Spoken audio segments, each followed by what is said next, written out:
everyone, and welcome to Creative Cakes by Sharon. If you're like me and you love those peanut butter filled pretzels, you'll know that it's virtually impossible to stop at just 1 or 2 or 3 or 4 or 5. I think you get the picture.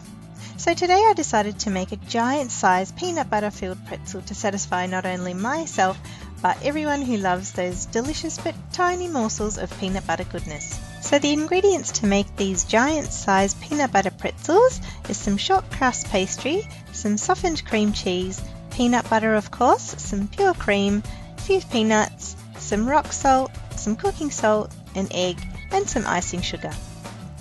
So let's get started. The first thing I need to do is beat the softened cream cheese until it reaches a nice smooth and creamy consistency.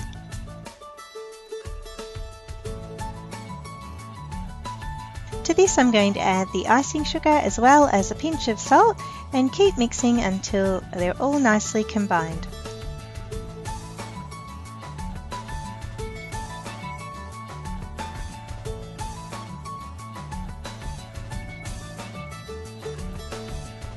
Now I'm going to add my peanut butter and continue mixing. You'll notice that the mixture starts to get a little bit lumpy, but that's fine, it'll all come together shortly. In a separate container I'm going to whisk my cream until I get to nice soft peaks,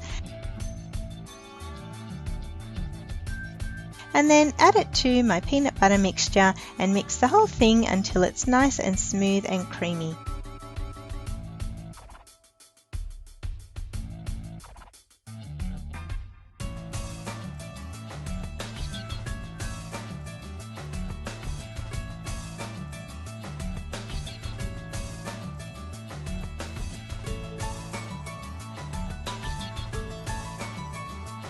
So I have one sheet of short crust pastry here, onto which I'm going to place a generous amount of the mixture. I think I'll use about 2/3 of the mixture. I felt like adding some crunch to this peanut butter pretzel, so I've just scattered some peanuts onto my mixture and I'm just going to press them in nicely using a butter knife.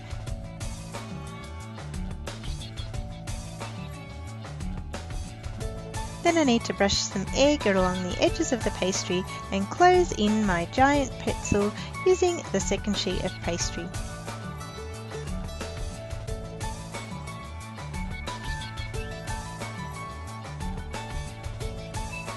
To get a nice seal on the edges of the pastry and to make sure that none of the filling pops out while it's baking, I'm just going to trim the edges of all the 4 sides using a nice long sharp knife.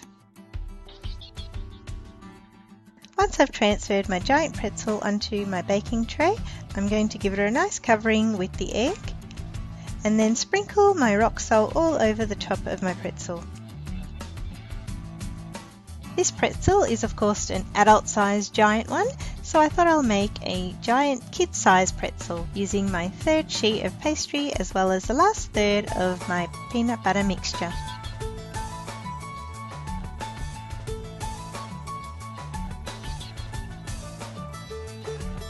Finally, it's off to the oven, which has already been preheated to 180 degrees Celsius or 356 Fahrenheit for about 25 to 30 minutes until they're puffed up and golden brown. These smell so nutty and warm and are irresistible straight out of the oven. I hope you enjoyed watching me create.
Hi guys! Today I want to show you how to make some beautiful Cinderella cupcakes. I absolutely love this theme, and with the new movie coming out, I thought it was the perfect time to share these with you. So the first thing that we want to do is get started on everything that needs to firm up and harden. So that means the wheels of the carriage as well as the top of the dresses. Now I have a template for the top of the dress, and all I did is print it out, go ahead and use some packing tape to lay over the top of it on both the front and the back of the paper, and then you can just take some scissors and cut it out. So carefully cutting around the top of the dress and then just cutting straight down. And that way it'll be much easier to place it into the cupcake.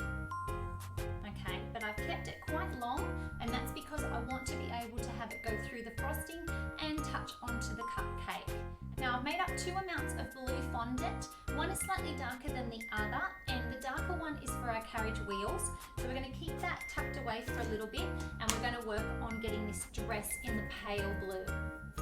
I'm adding a touch of Tylose, and that will help to harden this because we really want it to be quite firm. And just taking some cornstarch, you're going to start to roll it out. Now I'm just going to run a pizza cutter along the bottom to get a nice edge. And then taking an X-Acto or craft knife, I'm just going to trace around the outline.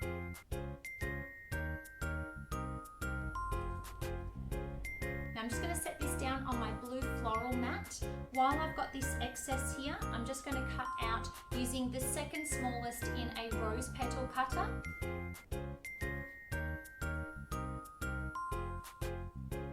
And that's going to form her really nice puffy sleeves. So taking a paintbrush and some sugar glue, I'm just going to attach those to her dress. Now taking our slightly darker blue, again adding some Tylose, and this time we're going to try and roll out a really long sausage of fondant. Once it's starting to get to a decent size, I chop it in half. Now you're just going to start to wrap it around. Give it a good 1.5 turns. Keep it nice and high, and then wrap this around. And now you can see that it's a bit long, so give it a trim, but just be careful not to cut too much off because that's very easy to do.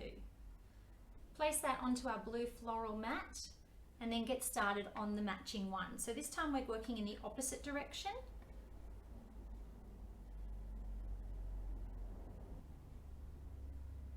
And there we go. And then I'm just putting them next to each other so that I can eyeball it and just make sure that they're going to match really well.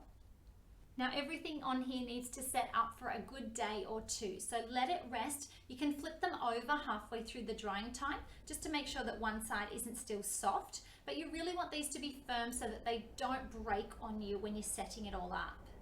So the next step is to start working on our pumpkin cupcake. And so I have a little bit of just plain coloured Italian meringue buttercream. I love this frosting, it's really nice and creamy. And I'm going to put that on the cupcake, and then we're going to place some fondant on top. So just working your way around the cupcake, and you're just trying to build it up nicely so that you get a good dome on this cupcake. And now I'm just rolling out some plain white fondant, no Tylose in it this time, and using a 3-inch round cookie cutter, I'm just going to make a nice circle to go on top of our cupcake. Placing it down. And now I'm going to take a boning tool and just going to make the indentations of the pumpkin. So just dragging a line straight over from one side to the other. Coming over the other way. And then another one in the middle. Now if you don't have a boning tool, you can use a toothpick, but just be really careful not to poke it into the cupcake. Now rolling out some more white fondant, this time a little bit thinner, and I'm going to cut a circle that's 1.5 inches. And now I'm just going to pull on it a little bit to turn it into an oval. I'm just going to attach it so that it's halfway on the top of the fondant and halfway on the cupcake liner, sorry. Taking some of our darker blue, I'm just going to cut out this circle. We only need half a circle. And then using some sugar glue, I'm going to attach this to the bottom. Now cutting out the same size circle with some light pink, cut it into half Place it on a nice 45-degree angle for a curtain, and then cut your circle again. And then taking some sugar glue, attach those on.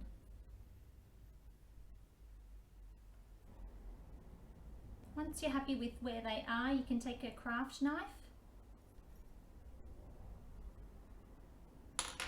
and just trim those up. Lastly, I'm just going to use a little flower cutter to make a nice decoration on top using our pale blue. And just taking a little bit of pink, I'm just going to roll the ball and place it on top.